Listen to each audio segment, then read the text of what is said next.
Hey, Kyle here with whenthehouseyoulove.com. In this video, I'm going to show you 3 tools you can use to estimate your interest rate before you apply for a mortgage, and so you can have peace of mind knowing that you got the best possible interest rate instead of getting ripped off, or that feeling of getting ripped off when you don't really know if the interest rate you got is good. And mortgage rates can be pretty secretive. Lenders usually don't show you their daily rates, and when you do see rates online, they're often kind of too good to be true.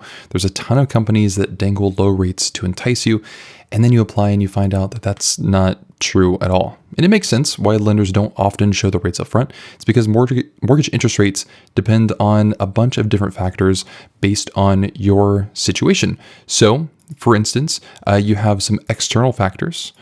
So you have things like what's happening currently in the market. So what's happening with stocks, what's happening with bonds, what's happening just in the economy in general, what's happening with inflation. So as inflation increases, so do mortgage interest rates. And then also the lender that you apply with.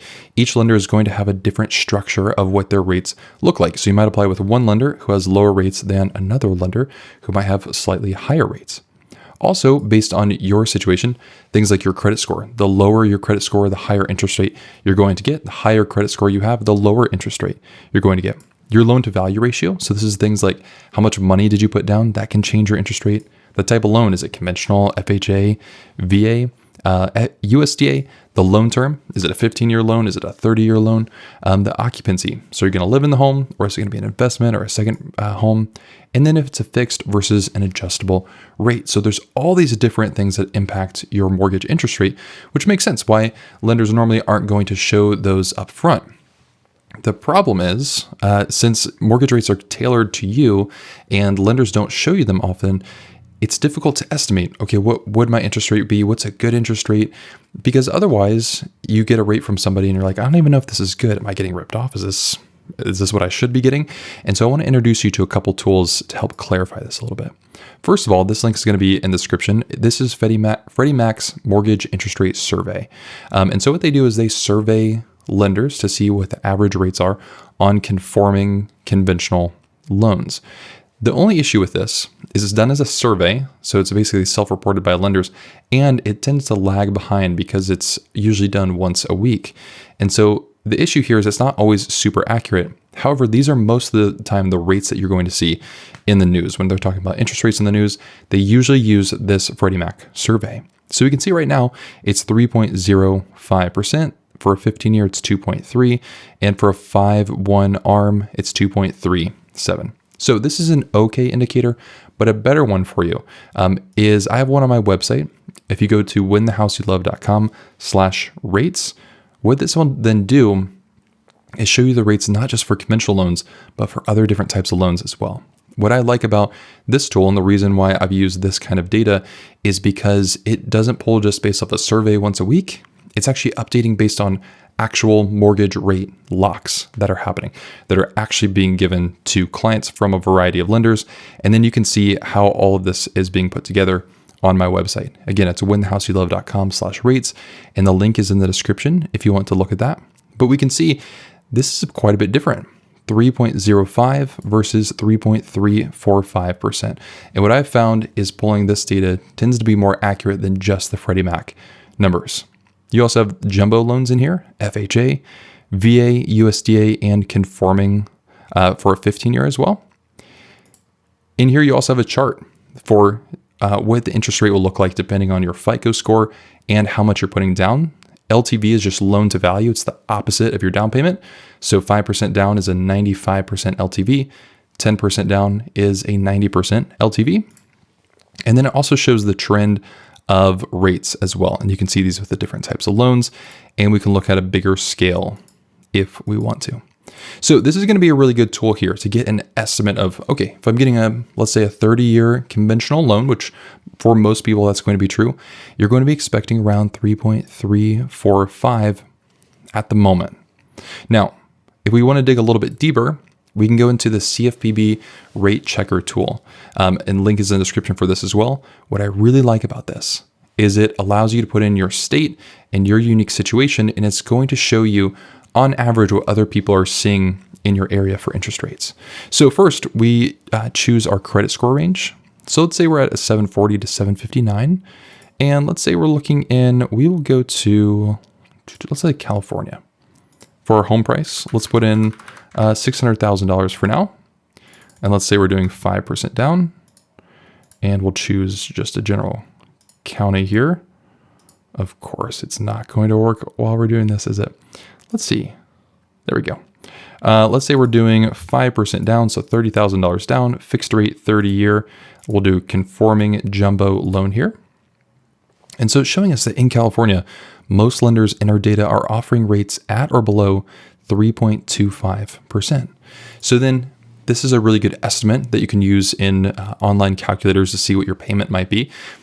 But then also, if you do apply for a mortgage and you're seeing maybe you have this exact situation, but you're getting a quote for 3.625. This might be interesting to give you a note of, okay, maybe I need to shop with a couple more lenders to see if I can get somewhere closer to this 3.25% that most people are getting.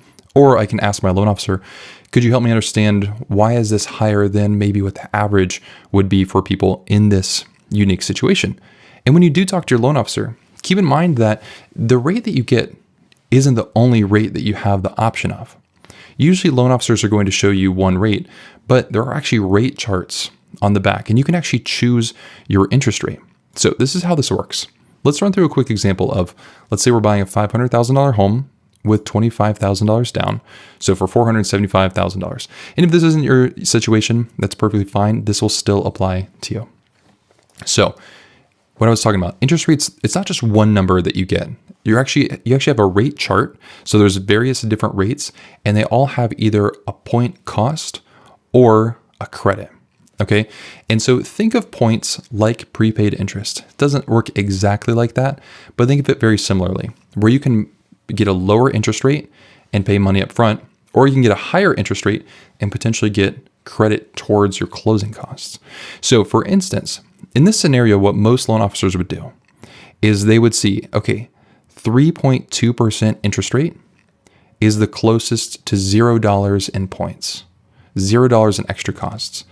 This is usually what a loan officer might show to a client and say, we're going to offer you 3.2%, but you could get a rate of 3.15% for $1,500, or you could get a rate of 3% for $4,200. So see, we're paying down the interest rate with what are called points. So everything red here is a point. And then here in the green, these are credits. These would actually offset your closing costs. So in the same way, if a loan officer says your interest rate's 3.2%, if you want some extra credit, you could talk to that loan officer and say, actually, could we look at a higher interest rate so we could get credit towards our closing costs? So 3.5% might give us $5,200 in credit. So if our total cash to close, the money that we need for closing, let's say it's $40,000, we could reduce that down to $3,500 if we increase the rate and receive a credit.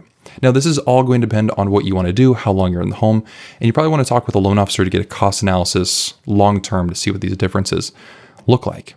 But especially we can see from 3% to 3.5% is a difference in $130 per month in the principal and interest payment. So it's something we want to keep in mind. If we're going to increase the rate, it's also going to increase the payment that we have as well. And then something interesting to note as well is PMI, when you do have it on a loan, is going to stay consistent no matter what the rate is. So the PMI isn't based on the interest rate. It's always going to be the same. So when you are looking at this, when you're applying for loans, keep all these things in mind. Use the CFPB rate checker, look at average rates to see, is this a good deal? Is this on par with what you should be expecting? And if not, that's when you want to talk to a loan officer about, hey, can you help me understand why this is different? And then also ask your loan officer, can you show me a sample of a couple of different rates, some with points, some with credit? That way you can see which one's going to work best for you. And if you want to connect with a helpful loan officer who's going to help guide you through this process, you can go to winthehouseyoulove.com/referral, and I connect you with a helpful loan officer.